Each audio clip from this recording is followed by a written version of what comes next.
wellness, and unity among journalists.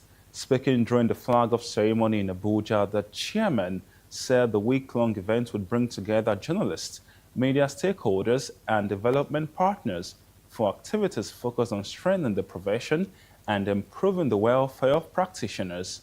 Comfort Olainka reports.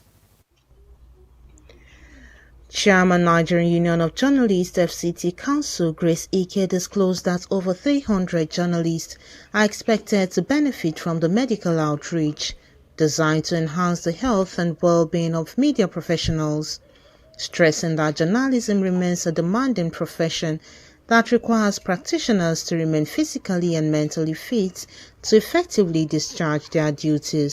We had over 300 members, and this year we're expecting over 300 members again to come out to participate in the medical outreach. And as we speak, we also have a team of 16 medical doctors on ground, both for eye, blood sugar, medical,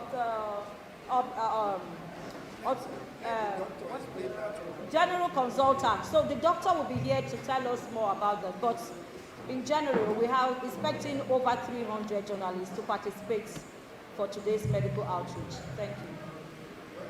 The event is commencing today, Saturday 16th, 2026 May. On Tuesday, on Monday, we have the health walk. We'll start from Julius Berger down to the council. So it's to tell you that it's a long walk, long week activity. And for us to walk from Julius Berger to AUJF City Council, it's way too long. That means we are fit, and we are strong. On Tuesday is the event proper, which is the lecture and award day. And we expect dignitaries, stakeholders. We are going to honor journalists who have contributed their quota. Not all, but the little we can do, and next year we can. In the meantime, Dr. Uzochukwu Chetachi of Nizamiya Hospital said the hospital had mobilized a team of medical experts to attend to journalists during the outreach. She also stated that general physician, eye specialists, dentists, cardiologists, laboratory scientists, nurses, and pharmacists will be on ground to provide medical services and consultations. Comfort Olainka, Mitv Plus News, Abuja.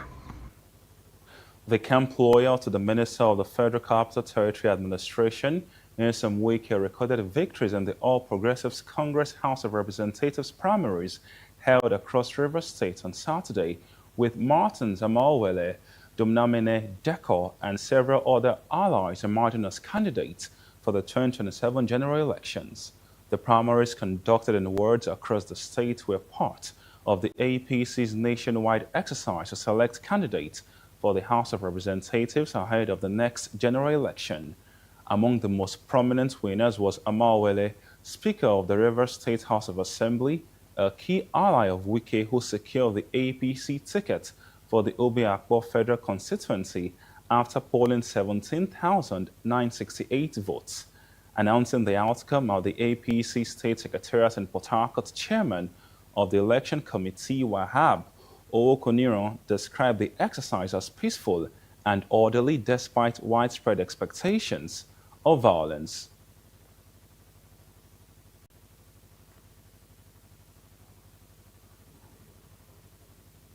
Governor Sheriff Oborowori and Deputy Governor Monday Onyeme have commended the peaceful conduct of the All Progressives Congress House of Representatives primary elections across Delta State ahead of the 2027 general elections.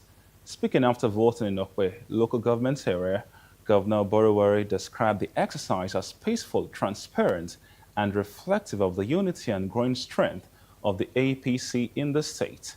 He praised party members for their turnout and orderly conduct. Deputy Governor Onyeme, who voted during the Onisha Okwani primary, also lauded the adoption of the option A4 voting system, describing it as transparent and accountable. Across several federal constituencies, party leaders and election observers reported peaceful exercises with no major incidents recorded. Winners that emerged from the primaries include Honorable Ramson Onoyake for Okwe Sapele Uvie, Honorable Namdi Ezechi for Undokwa Ukwani, retired Honorable Undudi Elumelu for Aniocha Oshimili, Honorable Eriatake Ibori Sweni for Ethiopia, Honorable Ejiro Way for Ugeli North, Ugeli South, Honorable Jonathan Ukodiko for Isoko, Emmanuel Osazua for Ika, and Honorable Julius Pondi for Boruto Federal Constituency. Stakeholders across the state commended the APC governorship leadership for ensuring what they described as a free, fair, and level playing field for aspirants during the exercise. There have been on ground since 9 a.m. waiting until the returning officer came in around 11 and we all got here. You can see the way everything is going, the peaceful manner of the conduct of the primary for the House of Rep in the Okwe Sapele Federal Constituency. People are happy, and the federal constituencies are united, and they've done their voting, and also this will also be replicated in the main election. So the world is united, and I believe too the local government will also be united, and the federal constituency. I want to actually thank National Assembly for finding it fit to amend the Electoral Act, which of course brought about only direct or consensus. And I also want to thank the National Party, the APC national leadership for adopting the direct primaries. Direct primaries also give room to kickstart what could happen in the general election, given that they allowed every registered party member to participate in this election. And that is what you must have seen in the process of us lining up to be counted in this exercise.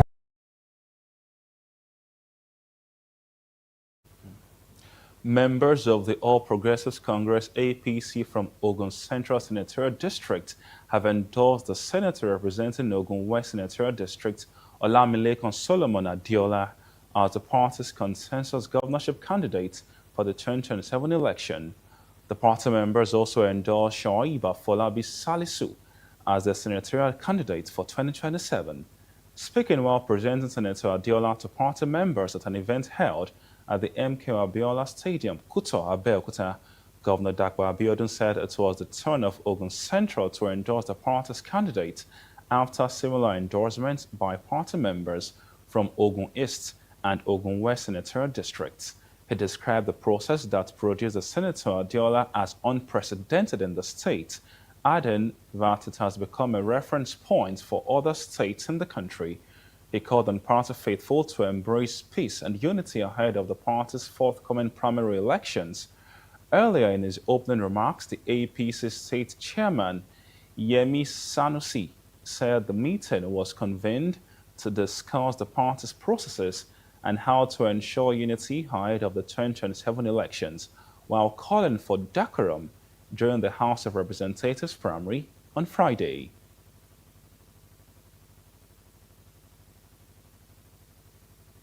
Meanwhile, leaders of the party movement in Ogun State have advised former governor and senator representing Ogun East, Gbenga Daniel, to distance himself from the forthcoming senatorial primary election of the All Progressives Congress, citing growing security concerns and alleged threats against supporters.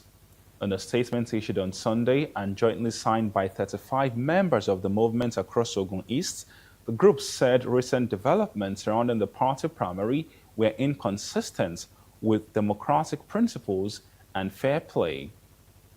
The group noted that since joining the APC, members of the movement had contributed significantly to the growth of the party in the senatorial district, while supporting empowerment initiatives alongside Senator Daniel across communities in Ogun State. According to the statement, the movement alleged that strange movements and threats from individuals described as agents of the state government had heightened tension ahead of the primary election scheduled for Monday, May 18, 2026. The leaders claimed that the outcome of previous internal electoral processes had reinforced their fears over the safety of supporters and political associates. Consequently, the movement announced that it had advised Senator Daniel to distance himself from the senatorial primary and also urged supporters to stay away from the venue of the exercise for safety reasons. The statement was signed by prominent figures within the movement, including General Reverend Olumuyiwa Okonwo, retired, Akogunkola Onodipe, Otumba Fatai Shuemimo, retired Honorable Remi Hassan, and several other political stakeholders from across Ogun State. Still in Ogun State, the Ogun State chapter of the All Progressives Congress has released the outcome of its House of Representatives primaries held across all 236 wards in the state's 3 senatorial districts. The exercise was to select the party's flag bearers for the 9 federal constituencies ahead of this next general election. Comrade Shoaib Philip, chairman of the APC National Assembly Primary Election Committee, announced the results on Sunday at the party secretariat in Abeokuta. According to him, the winners are Honorable Lumide Oshoba, Honorable Razak Dada, Honorable Afolabi Afuakwe, Honorable Fumi Efuakwe, Honorable Larry Bashorun, Honorable Adijat Adeleye, Dr. Toyin Taiwo, Honorable Adeoye Ayodele, and Honorable Boyega Nasser Isiaka, each for their respective federal constituencies. Phillips said the smooth and peaceful conduct of the primaries shows that the 2027 general election will also run without hitches. Governor Dakwa Abiodun, who voted at Ward 3 in Ikberu alongside 617 accredited members on Saturday, praised party members for their orderly conduct, dedication, and sense of responsibility during the process. Also speaking aspirants, Dr. Toyin Taiwo, who voted, commended members for showing maturity and discipline throughout the exercise. Good to have elections contested in 5 of the 9 federal constituencies, showing that all those that are in our party that have aspiration, nobody was shut out. We have 4 constituencies that consensus were made, and we still went ahead to check if those consensus were in line with party members' agreement. And you can see the turnout was huge even when there was consensus in those 4 federal constituencies. And whereas the other 5 constituencies where there were contestation, you can see that even with 1 or 2 skirmishes, I think that was in Ogunwater side, we were still able to resolve an election took place. So that shows that APC in Ogun State and APC in the country is going from strength to strength, and we are getting united on daily basis. You can see that everything has gone very calmly. There is no violence, there is no rancor, everything has gone very smoothly. Well, I want to thank God for the victory of today. This is the primaries according to what we have in the constitution of APC, All Progressive Congress, that if anybody feel aggrieved and is not satisfied with the consensus or endorsement, they should all go ahead, to the primaries. And we resolve to say, okay, some people are saying that, okay, they're also going to collect the form, they're going to primaries. And here we are today. You can see for yourself, over 300 and something people were here. Following the coordinated attacks on 3 schools in the Orire local government area of Oyo State last Friday, the Pan-Yoruba socio-political organization, Afenifere, has expressed dismay and is calling for immediate action from state government in the southwest. In a statement by its National Publicity Secretary, Jare Ajayi, Afenifere said its leader, Reuben Fashiranti, was saddened to hear of this unfortunate incident, which occurred the same week he marked his 100th year on earth. The elder statesman sympathized with the victims and their families, just as he prayed for the quick recovery of those who were injured. While recounting recent attacks and abductions in the southwest region and parts of Kwara State, the group said these incidents reinforced growing fears that the terrorists appear determined to overrun the southwest and ultimately the entire south. The organization called on the 6 governors in the region to make the security of their people their topmost priority. Moving on, Jibo High School alumni on Saturday organized a 4-kilometer fitness and health walk for sustainable education as part of the alumni programs aimed at promoting health and physical fitness while fostering unity, fellowship, and shared purpose apart from raising support for sustainable educational initiatives. The exercise, which included medical checkup for medical personnel on ground to check vitals, started from the school premises, which is the takeoff point. The president, going the alumni Teriba Deboe, said the fitness and health walk brought all alumni under one umbrella and in line with the saying, a healthy nation is a wealthy nation. Jibo High School alumni prioritize and healthy alumni as its ultimate desire.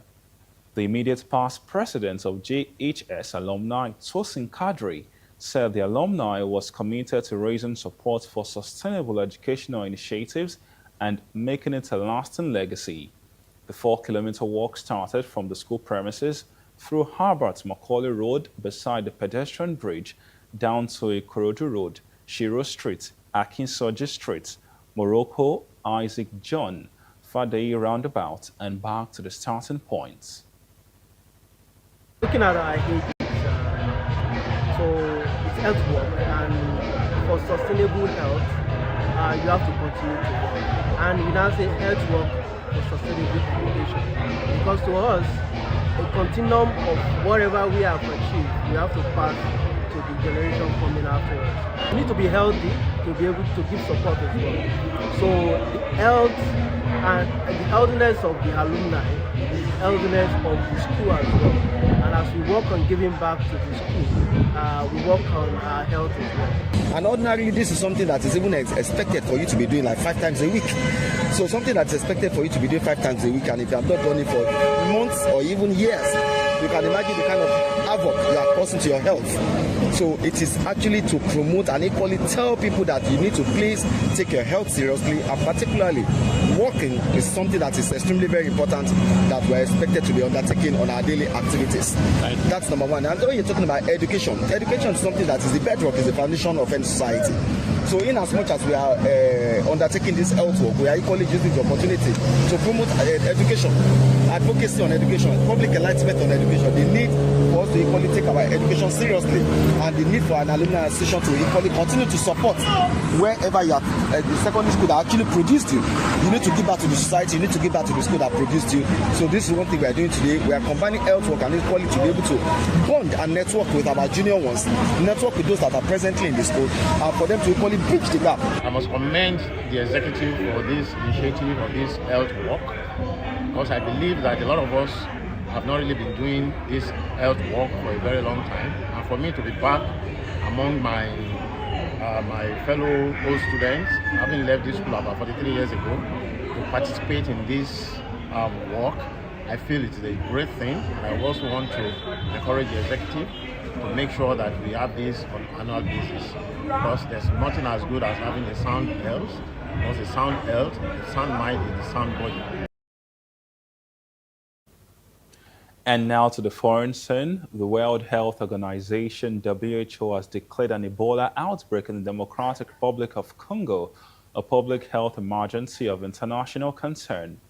The agency said the outbreak in DR Congo's eastern Ituri province, which has seen around 246 suspected cases and 80 deaths reported, does not meet the criteria of a pandemic emergency, but it warned it could potentially be a much larger outbreak than what has currently been detected and reported, with significant risk of local and regional spread.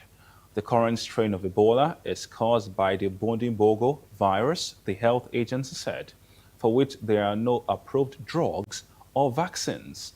Early symptoms include fever, muscle pain, fatigue, headache, and sore throat, and are followed by vomiting, diarrhea, and a rash and bleeding. The WHO said there are now 8 laboratory confirmed cases of the virus, with other suspected cases and deaths across 3 health zones, including Bunia, the capital of Ituri province, and the gold mining towns of Mongwalu and Wampara. U.S. President Donald Trump has warned Iran the clock has tickened as talks to bring the war to an end have stalled. The message came as the president was due to speak with Israeli Prime Minister Benjamin Netanyahu on Sunday. Iranian media meanwhile reported the U.S. had failed to make any concrete concessions in its response to Tehran's last proposals to end the conflicts. A lack of compromise from Washington would lead to an impasse in the negotiations, the semi-official Mer news agency reported.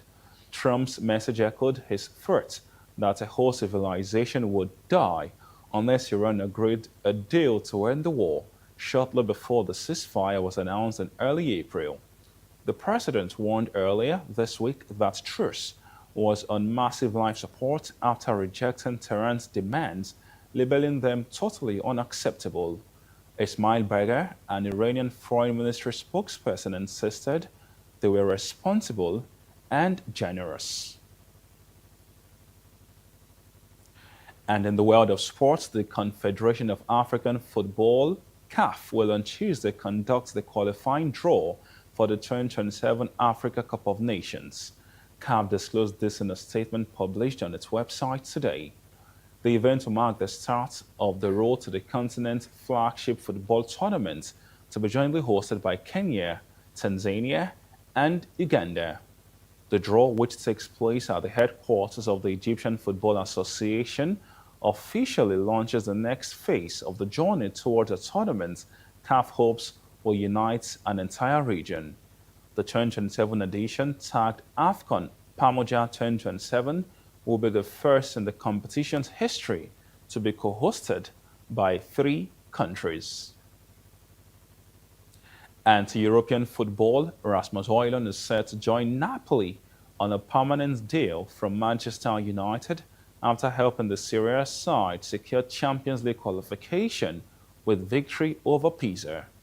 The Denmark striker, who moved to Naples on loan in August, assisted former Manchester United teammate Scott McTominay for the opening goal after 21 minutes at Stadio Romeo Ancettani. Defender Amir Rahmani doubled the lead 6 minutes later when he headed home Eljif Helmer's corner before Højlund added a third and stoppage time at the end of the second half to take his Serie A tally to 11 goals this season. The win guarantees second-place Napoli a top-4 finish in Serie A, with Antonio Conte's side 5 points clear of Como in 5th place with 1 match remaining. As part of the agreements, Napoli are now obliged to make Højlund's move permanent for a fee of £38 million. Meanwhile, in England, Bruno Fernandes equaled the Premier League record of 20 assists in a season as Manchester United secured 3rd place with a 3-2 win over Nottingham Forest. Fernandes, who was recently crowned the Football Writers' Player of the Season, moved alongside Thierry Henry and Kevin De Bruyne when his cross was turned in by Bryan Mbeumo for United's 3rd goal. Mbeumo was also involved in the game's most controversial moment when his handball in the build-up to Matteo Cunha's strike went unpunished despite a VAR review. Both sides have secured their principal targets in recent weeks, with United set to return to the Champions League, while Forest also guaranteed survival last weekend. The low stakes made for a wide-open contest that burst into life when Luke Shaw volleyed United in front after just 5 minutes.